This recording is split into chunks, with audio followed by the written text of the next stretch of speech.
Welcome to your shark demonstration flight.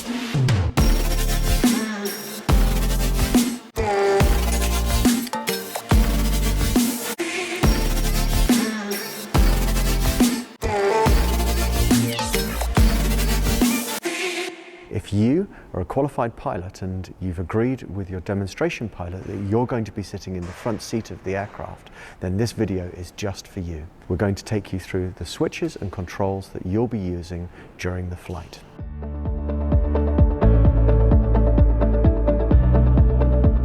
The demonstration pilot will show you how to unlock the canopy. Once the canopy is unlocked, put your fingers here and lift up the canopy like this.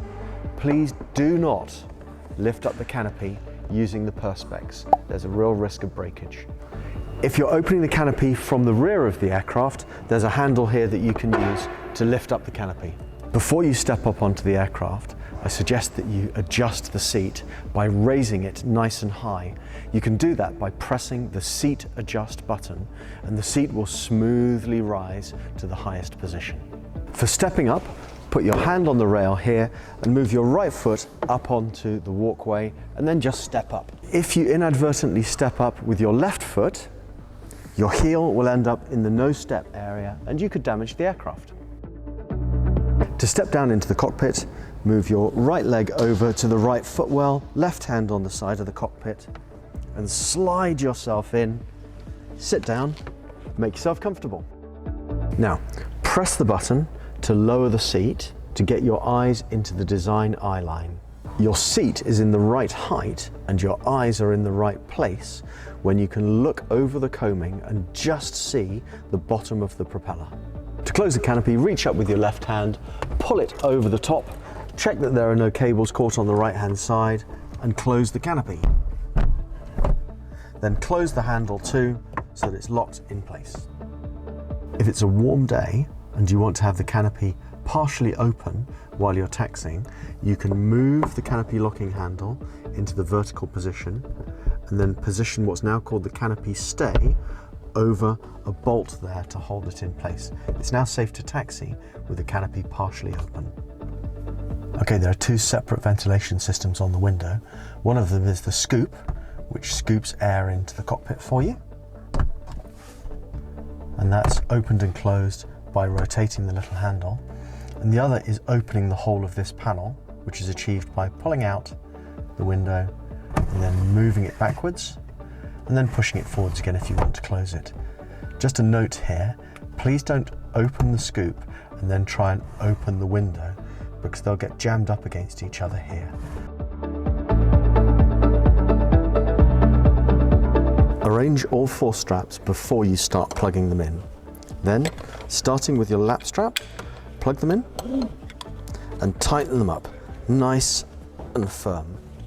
Once that's done, plug in the shoulder straps and then loosely tighten them over your shoulders.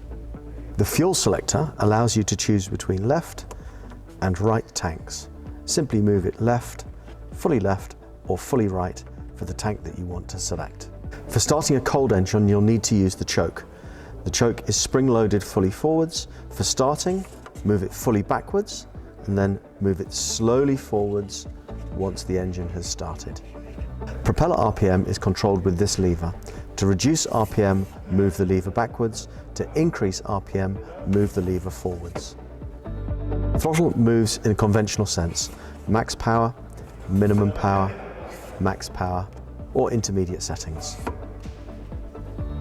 You can control the direction of the air and the amount of air that's coming through the air vent by rotating and moving this nozzle here. The engine cooling system is controlled by you from the front cockpit. You just rotate this knob here for maximum engine cooling, open, or minimum engine cooling, closed.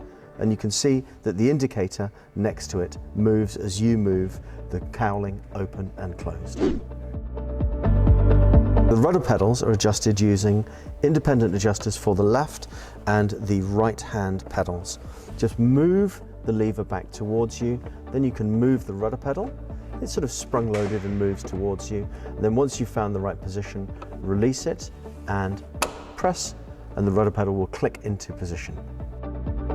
Shark's fitted with toe brakes, which means that you should taxi and take off with your heels on the floor so that your toes are well clear of the toe brakes. If you want to use the toe brakes, lift up your foot a little bit, press with your toes until you've had the required effect, and then put your heel back on the floor again afterwards. This indicator on the instrument panel tells you whether the ballast is in the correct configuration for your flight. If you're flying with a passenger, the ballast should be in the front and this light should be lit up. To set the parking brake, move this lever fully back and then press the toe brakes to build the pressure in the line. To release the parking brake, move the lever forward. Apart from the gear indications on the instrument panel, there's also indications on each of the individual leg struts. If you look out onto the left wing and the right wing, you'll see that there is a viewing panel, and inside the viewing panel you'll be able to see, when the gear is properly locked down, two red triangles lined up against one another. If the gear is properly up, you will see a green light indicating that the gear is up. In the front, in between your knees, on the console underneath you, you will also be able to see an indicator that the undercarriage is correctly down and locked, with again two red triangles pointing at one another. You can select the flaps by selecting flaps 1, 2, or 3, or any other setting you want, for example, flaps up. Before you start the engine, on the instrument panel in front of you, you need to ensure that the engine start button is selected, the fuel pump is selected, mag 1 and mag 2 are both selected, and the battery master is on. Once those have been selected, you can start the engine by pressing the engine start button. There's a handy storage compartment where you can put your phone or your glasses. Adjust the heating control by moving this rotating knob to select a comfortable temperature. Adjust the ventilation by moving this dial to select just the right amount of air coming into the cockpit through the scoop on the top of the engine cowling. An integral air duct in the canopy rail provides ventilation and demisting capability via microducts at the front of the canopy. The trim switch is on top of the side stick. It moves in the conventional sense. As you move this switch forward, you're trimming nose down. As you move this switch backwards, you're trimming nose up. Before takeoff, remove the ballistic recovery system safety pin by pressing and lifting it out of its housing, and then you can just let go of it. After landing, replace the pin before you taxi back. Just press on the top and push it down. To get out of the aircraft, once you've undone your straps, put your right hand on this helpful little handle here, your left hand on the rail, and then you can stand up, move your left foot out, and then you can choose. You can either get down off the front of the aircraft or back off the rear of the aircraft.